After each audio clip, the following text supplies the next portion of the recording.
Bonjour à tous, j'espère que vous allez bien. Voilà ici ce petit tutoriel sur les équations différentielles ici que j'ai prévu de publier sur cette chaîne YouTube. Voilà.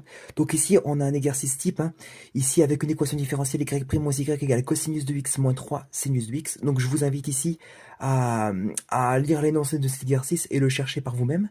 Voilà un exercice classique du bac, hein, donc voilà la correction que j'ai intégralement rédigée. Vous pouvez ici mettre pause et l'étudier calmement ici. Donc la première, c'est de déterminer les nombres réels a et b, tels que la fonction g définie sur r par gx égale a cos x plus b sin x soit une solution de E. Donc là ici c'est le truc classique, si g est solution de E, ça veut dire que g' moins g égale cos x moins 3 sin x.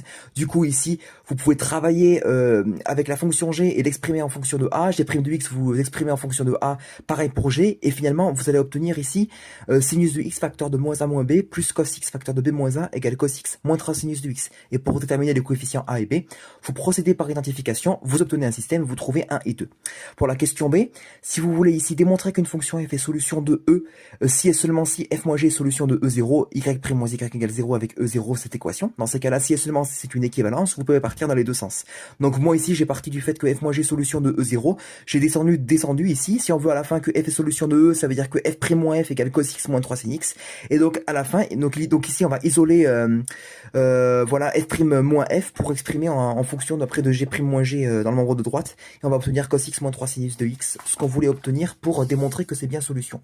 Pour la question C, déterminer l'ensemble des solutions de l'équation différentielle y' moins y égale 0. Donc dans ces cas-là, ça veut dire que y' égale a y avec a égale 1. Donc y égale k exponentielle de a fois x avec k élément de r. Ici, c'est une formule qu'il faut connaître. Je vous ai remis ici les formules, juste ici pour que vous les ayez en tête, mais c'est des formules de cours qu'il faut connaître pour le bac.